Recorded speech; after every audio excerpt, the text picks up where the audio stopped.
All right, let's dive into something, well, something pretty heavy, but incredibly important from Islamic tradition. We're going to be talking about a prophecy that foretells the final destruction of the Kaaba. I mean, think about it for a second. It's a shocking question, and it's really the core of what we're exploring today. How could Islam's most sacred site, a place so central to the faith of over a billion people, just cease to exist? The answer? Well, it lies in the prophecies about the end of times. But before we can even begin to understand its prophesied end, we first have to get a real handle on what the Kaaba truly represents, because its profound significance is exactly what makes this prophecy so staggering.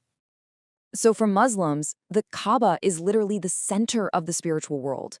It's known as the Baytullah, which means the house of God.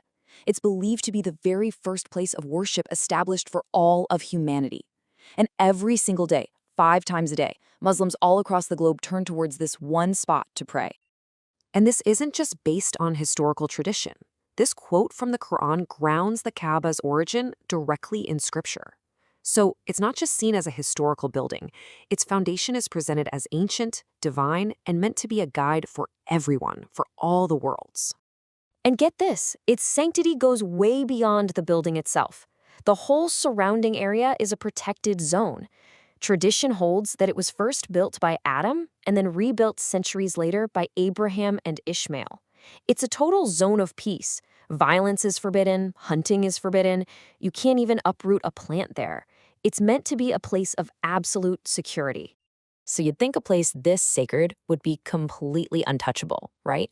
Well, let's take a look at its history, because despite this divine protection, it has faced numerous threats. But its story has always been one of incredible resilience. Over the centuries, the physical structure has been damaged quite a few times by conflicts, floods, and fires. I mean, way back in 683, it was damaged during a civil war. It's been hit by fire, by floods, but in every single instance, the community rallied together to restore it. And this is a perfect, much more recent example of that resilience. In 1979, a group of extremists seized the Grand Mosque, declaring that their leader's companion was the Mahdi, a prophesied messianic figure. What followed was a brutal 2-week siege. It resulted in hundreds of casualties and major damage to the mosque. And yet, through all of that, the Kaaba itself endured. So this is the crucial point, the pattern you have to see. The physical structure could be harmed, yes, but the collective faith and will of the Muslim world always made sure it was restored. This history of resilience is key to understanding the prophecy. Because now we have to pivot. We're moving from that long history of restoration to a foretold future, a prophecy that describes a completely different and totally final outcome. And this is the core contrast, and it is stark. Historically, the Kaaba was damaged, but it was always rebuilt by the faithful. The prophecy, on the other hand, describes a total destruction with no one left to rebuild it or even defend it. It's an event of absolute finality. So where does this idea come from? Well, the source is a hadith, which is a recorded saying of the Prophet Muhammad. This specific hadith is found in Sahih al-Bukhari, one of the most authoritative and trusted collections, and it gives a surprisingly specific description of the person who will carry this out. The traditions even give him a name, or rather a nickname, Jew as-Suwaykatine. It literally translates to the man with the 2 thin shanks, which matches that prophetic description perfectly. According to the prophecy, this man will come from Africa, and he won't just topple the Kaaba. It describes a slow, methodical dismantling. He will take it apart, stone by stone, until there is absolutely nothing left, as if it was never even there to begin with. And this, of course, leads us to the most baffling question in all of this. I mean, in a world with billions of Muslims today, how is it even possible that no one would step in to stop this from happening? The answer isn't about military might or some political failure. According to the prophecies, the reason is far more profound, and honestly, far more chilling. It's all about the spiritual state of the world at that time.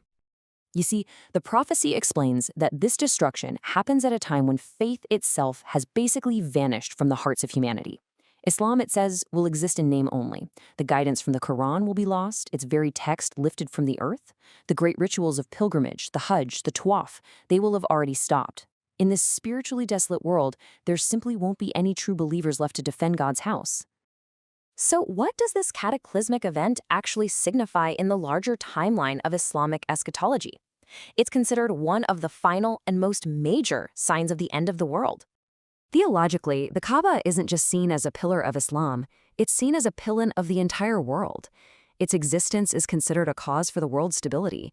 The belief is that as long as people honor it and perform the pilgrimage, the world itself is sustained. And this timeline really helps put it into perspective.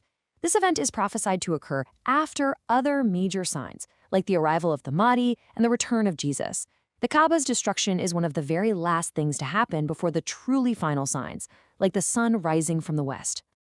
So the crucial point here is that this isn't just about a building.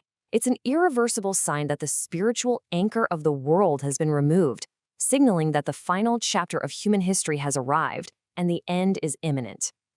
So you see, the sources frame this not just as a physical demolition, but as the ultimate catastrophe, a symptom of a world that has completely lost its spiritual compass.